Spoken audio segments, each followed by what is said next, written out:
Sometimes a creator appears at exactly the right moment, someone whose journey doesn't feel like entertainment, it feels like a quiet reminder. Today we are looking at 3 videos documenting Sorelle Amore's move onto 110 acres of Australian bushland. This isn't a review of off-grid living. It's a review of someone who has reached a point in life where they began asking different questions. And perhaps some of these questions are worth asking ourselves. Hi, I'm Becky Savick, and this is another review of a creator whose journey quietly challenges the way many of us have been taught life should look. If you've watched some of my previous reviews, you'll know that I'm drawn to a creator who has intentionally reconsidered what society says is the right way to live. Sorelle's story is very inspiring. She isn't escaping something. She isn't declaring that everyone should live off-grid. She's simply following the direction that feels right for this next chapter of her life. Let's take a look.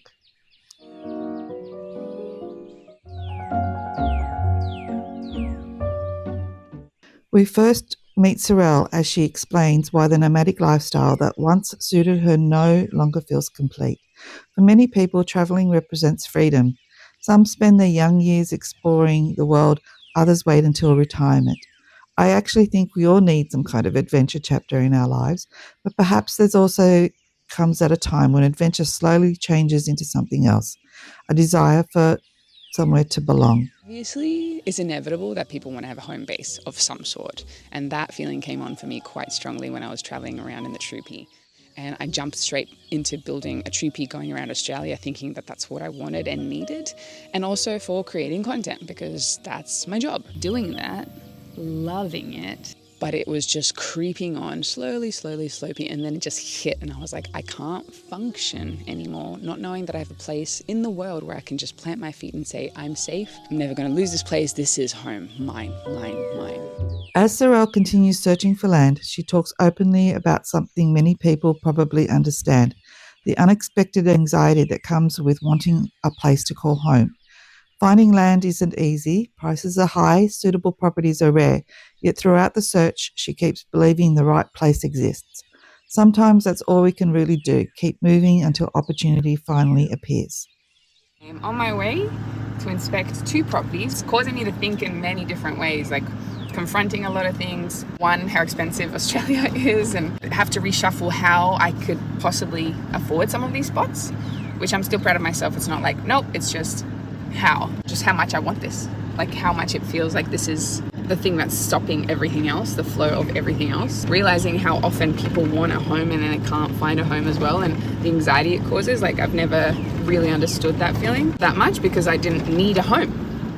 I didn't need a place to call home. I was like, I can crash in an Airbnb, it feels the same, but now it's like, no, I need to feel that feeling.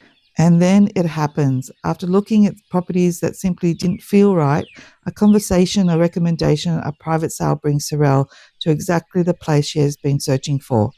I always enjoy stories like this, not because everything magically works out, but because they remind us that once we become very clear about what we want, we often begin recognizing opportunities we may never have noticed before. And I have to smile at the wonderful Australian way that a deal is sealed. I bought myself land, a lot of it, 110 acres of pure pristine Australian bushland that has been regenerated, that has been backburned. There are no foreign invasive species, or minimal, and this is the place that I will now get to steward for this beautiful chapter of my home. The world is kind of crazy out there. It's nice to have a little bit of slice of paradise where I can just hide from the world. And hide from the world, I really do. I heard this is what I was looking for, and he said, oh, actually, there is a private sale happening around the corner. Got in the car, booked it to this place, arrived, fell in love just by looking at it. I was like, this is it. Called the sign, owners picked up, we'll meet you in 3 hours at the property. Gave the tour, sat down, negotiated, came up with an offer, handshake deal. Keys were handed straight away. Enjoy. That's crazy. That never happens. They're already moving out. They were waiting for the perfect people to take over this land, and they thought it was the right fit. Likewise, this is exactly the dream. One of the things I appreciate most was hearing Sorelle reflect on the different stages of her life. She talks about exciting years, the travelling years, living from a vehicle and not now creating a home. It made me wonder, why do we expect one version of life to suit us forever? We're encouraged to choose one career, one suburb, one house, and remain there for decades. Perhaps life was never meant to be lived that way. Perhaps every chapter deserves its own version of home. Never in a million years did I think that I would ever become an off-grid, wanting to hide away from the world kind of a person. I really didn't think that was going to be me. The older I get, the more I realize how suitable it is for me. I guess it was a slow transition from the big flashy life, and don't get me wrong, that was an amazing chapter in itself. I'm so grateful I experienced it, but that's not a sustainable lifestyle. To then moving into a car and traveling around Australia, to then realizing how little I actually need, to then moving onto a piece of land that has no amenities and realizing that I'm still so happy. Very quickly, it becomes obvious that Sorelle hasn't simply bought land. She's fallen in love with it. She talks about protecting it, learning from it, understanding it, and keeping it healthy. Throughout these videos, you'll also notice her wonderful humour and creative filming style. It makes you feel like you're walking beside her rather than simply watching a YouTube video. One of the funnest parts for me is getting to know the area and the community that live around here, and of course, learning about the land. I get to just feel what she needs and how I can provide and how I can best look after her.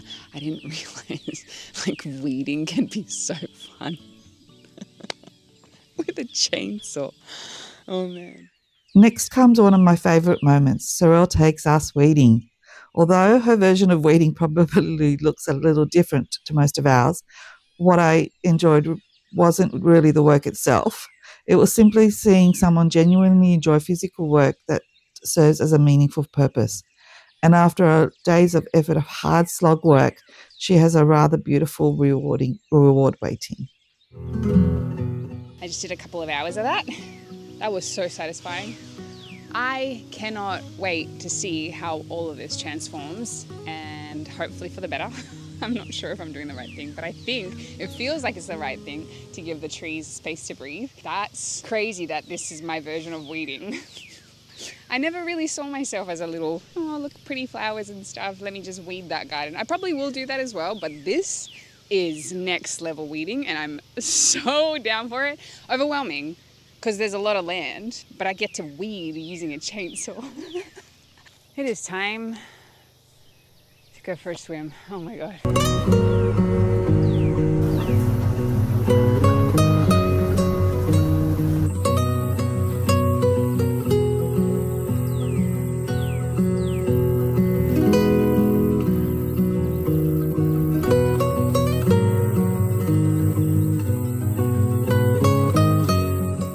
This next clip really stood out to me. Sorelle talks about finally feeling grounded, feeling at home, and genuinely falling in love with life again. It's such a simple statement, but it also asks us the question, are you as happy with your life? And if the answer is no, what might need to change? But to feel this community feeling of getting to know people and what they need and how they are interacting with the world and how I can best serve them and how I'm just morphing into the friendship and what services are available, what shops are available around here, I'm feeling so at home and so grounded and so in love with life again. Like it's just oozing back into me. I'm so thrilled. If you've always believed city living is simply what adulthood looked like, this next clip might encourage you to reconsider. Australia, and I'm sure the rest of the world, has extraordinary places that many of us never seriously think about living in, perhaps because we've never been shown another possibility. Would you care to join me at the beach? Oh yeah, this property is only a 12-minute drive to the beach. It is bush to beach. It is absolutely a dream come true. So some of you might be asking, did this break the bank? And surprisingly, it actually didn't.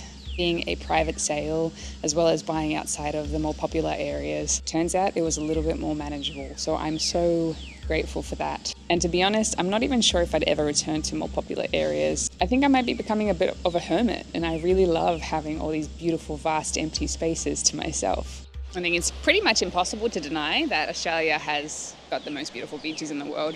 I've travelled far, I have travelled wide, and yet I am not convinced that any other place has beaches like this. There's not a single person. Well, okay, I lied. 5, 6 people on an enormous stretch of beach. Oh, I'm 7. Number 7.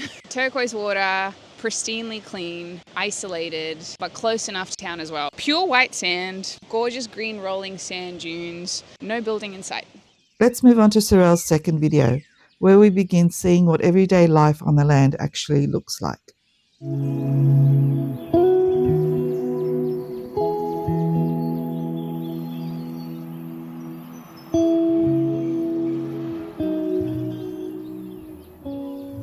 Rather than rushing to build a dream home immediately, Sorelle spends time simply getting to know the land, learning what works, understanding the environment, working out what she genuinely needs before making expensive decisions. I think there's a wonderful lesson here. Sometimes slowing down actually helps us make better long-term decisions. Yeah, this is all an experiment. I have no idea what it's like living off-grid. I've never done this before. I am just kind of intrigued right now to see what it's like to be self-sufficient, surrounded by nature. There's something sexy about that. And maybe it's just a natural trajectory moving out of a car into an off-grid situation. But seems that a lot of people are doing this, so it's not necessarily like a wow factor. And there must be a reason for it. But I don't yet know if it's cheaper to do it this way. And I also don't know if this whole thing is just going to be a bit of a pain in the ass. Being so self-sufficient. It's an experiment, and I think people get really stuck on having to do things or labeling themselves. I don't know. I also really like fancy, luxurious things, so this is just a test. We'll see what happens. So you guys. One part of the property immediately captured my attention, a peaceful section of bushland that feels almost sacred. Watching these scenes, it's difficult not to wish you were there rather than being surrounded by traffic noise, soulless shopping centres and crowded streets. Nature has a remarkable way of calming us, even through a computer screen. I want to show you something.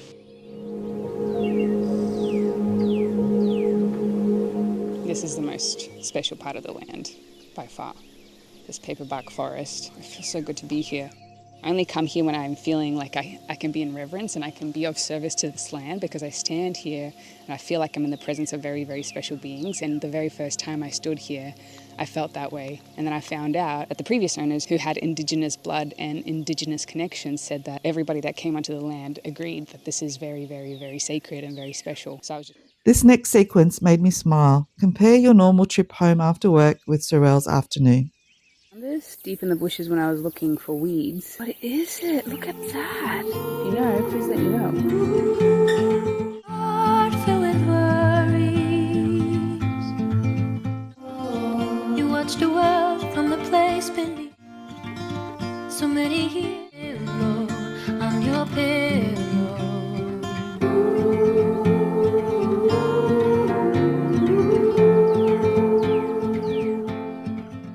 Towards the end of the video, Sorelle reflects on her hopes for the future. She's planning the land around the life she wants to continue living, not allowing the land to dictate her future. So often we're taught that buying a house means staying in one place forever, working on one career path, building one version of success. Sorelle quietly reminds us there are other ways to live. Just to also think up some plans for what this land will look like and what its purpose is, housing people in tiny homes perhaps, seeing what is allowed with the Australian government, what is not allowed, planning out where the food will go and how I can make sure that it is self-sufficient, because this land is definitely going to be a place that I will be leaving still. Once a nomad, always a nomad, and I wanted it to be low maintenance so I can just disappear, because I know that's me and it's my blood. So it's been really nice to sit down and just reflect back on my intentions for the coming year. In the third video, Sorelle begins sharing her long-term plans for developing the property. There's certainly a lot to think about. At first glance, it sounds overwhelming. So let's see how she's approaching it. Previous episodes, I showed you guys around the place, just the first initial looks, and this episode I want to show you the plans that I have coming up for this land and how we plan to utilize this space. And I'm going to break down the plans into a bunch of different sections, starting with shelter, moving on to food, entertainment and dining, cost reduction, water, power, community, skill acquisition. Let's get into it. Before we continue, I couldn't resist including this next little bit. I think many of us would happily swap our morning views for hers. The thing that we are discussing is to open up the space a little bit more and give it a bit more light, because right now it's a bit dark and it feels a little bit sad, especially when in the mornings there's like 4 wallabies surrounding us and we don't get to see it from inside the shed. So just creating a few more openings, a few more doors so you can bring the outside in. You probably won't be surprised that we're talking about growing food again, one of my favourite themes. Sorelle shares her plans for a vegetable garden and a fruit forest, and I completely understand why that excites her. There is something deeply satisfying about stepping outside your own home, picking fresh food, and placing it straight onto your plate. These guys can go in the ground, which they are so excited about and desperately wanting. In this entire area here, we're still deciding, but I believe this is the perfect spot to start a food forest. My friends down the road are growing their own food forest, and I just got really, really excited about that idea. So as many fruits and vegetables as possibly can be here. We have a guy down the road that is an expert in food forests. Really excited about this adventure because the idea of being able to walk out of your house and pick fruit and vegetables straight off the garden and put them onto a plate sounds really, really magical to me. Something I've begun noticing across many of the creators I review is that they're designing their land very differently to traditional suburban living. Instead of enormous houses, they're building smaller homes. They're creating outdoor spaces that encourage living, community, and experiences. Perhaps we've spent too long making the house the destination instead of making the life around it. This is the section that I'm extremely excited about. It's one of the most amazing and utilised spaces because we have the dam. Everybody loves a bit of water, especially in the hot Australian heat. We're going to have a wood-fired barrel sauna sitting pretty close here, and then you'll be able to run into the dam, which will have a dock installed onto it, and you'll be able to go for a swim in between your sessions. I can't wait for that one to happen. And in this space, we are going to have a gym. It's very nice to have your own personal gym because living in the middle of nowhere, so we can stay nice and fit. So welcome to this brand new little section that my partner's just put in. It is a walking track. It goes all the way through the property, and there's going to be multiple walking tracks all throughout this land because we want to make sure that we can experience the land because it is so beautiful, but also because we want to be able to see all the weeds. We want to take out the lantana and the tropical soda apples. Being able to spot them very easily and get to them very easily is key. But this entrance, we're going to make it really welcoming and really inviting because we want people to feel like, okay, that's the real world, and here we're entering into the magical realm of the bush. Another moment that really resonated with me, Sorelle talks about creating places where people might also be able to stay. Rather than simply owning land, she's already thinking about how it might benefit others. I love that mindset. In the previous video, I mentioned I wanted to get some tiny houses onto the land as well. And I was talking to my neighbor yesterday and I asked, like, hey, last year it rained like maybe 4 months nonstop. Is that pretty common? And she was like, oh no, it doesn't rain like that every year. Maybe like every second year. I don't know if that idea is even viable. It might not be. Maybe it's just going to be a space where we get to wander around and that's it. I'm also okay with that, which is pretty cool. Or maybe there's a way to raise the land a little bit so that we can house people and we can assist with accommodation because it's always short. There's always a shortage of accommodation. One thing modern society doesn't seem to encourage anymore is learning practical new skills simply because they're valuable to us. Not because they'll earn us a promotion, not because they're required for work, just because they're useful. Watching Sorelle embrace entirely new skills is refreshing and perhaps something more of us could consider. So many different aspects of myself that have to come forward now and so many new skills I have to learn. First of all, who would have thought that me milling my own timber? Hooray. I'll talk about that in the next episode. Learning permaculture, gardening, understanding the soil, understanding the weather, and just a bunch of really hands-on hard work. So watch these muscles grow. Life also has a funny way of surprising us. Trying to solve one problem, land tax, leads Sorelle towards another unexpected opportunity in more ways than one, beekeeping. Sometimes our biggest opportunities arrive disguised as problems. Another recent discovery is land tax. Australia wants money for everything. If you have a big piece of land and you don't really do anything with it, there's a lot of land tax that comes along with that. One of the ways to help combat that is to become a primary producer. Your land becomes primary production. So I'm just looking into different ways of how to do that. And one of the ways, it turns out, is beekeeping. So I will probably, most likely, become a beekeeper and sell some stuff, maybe a local stall, sell it to the local grocery stores as well. So that is going to be such an interesting journey. And for the love of God, never, ever, ever did I know that I was going to become a beekeeper cheaper in this lifetime, but it sounds really fun, and also I just don't want to be paying like $12,000 a year just to own a piece of land. I'm not okay with that. The reason for off-grid living is to have little to no bills. So I'm going to do everything. The final clip really sums up why I wanted to feature Sorelle on this channel. She speaks about community, friendship, experiences, living more simply, and quietly questioning whether consumerism has replaced genuine connection. Those thoughts align so closely with many of the reflections we've shared together on this channel. I really encourage you to watch Sorelle's videos in full. There's so much more depth than I could include here. I can already see this is going to be a lot of work and dedication. Planting and maintaining gardens, staying on top of weeds, mowing, maintaining fences. I haven't yet been through a flood or a fire, so we'll see how that goes. There are times I definitely think about how convenient and easy it would be to have bought an apartment in the city, but then I think about how claustrophobic I would have felt, or thought about buying a smaller piece of land, but then I think about times like 2020. And if I wasn't allowed to leave my land for a while, then I would have wished it was bigger and could have had all my family with me so we could be all together. So all in all, there's always trade-offs, but this journey is my current one, and I'm excited to explore it. What I admire most about Sorelle isn't just the land or the sheds or even the off-grid dream. It's her willingness to let her life evolve, to recognise that who she was 10 years ago isn't who she is today. Perhaps that's something many of us need permission to do, to let ourselves change, to let our definition of success change, to allow our next chapter to look completely different from the last. Because after all, isn't that what A Life Reconsidered is really about? If Sorelle's story resonated with you, I've linked her channel and the videos featured here in the description box. This isn't my story to tell, only one to reflect on. I'd love to hear your thoughts. What have you been quietly reconsidering? Because maybe this isn't about finding answers straight away. Maybe it's simply about beginning. Until next time, this has been A Life Reconsidered.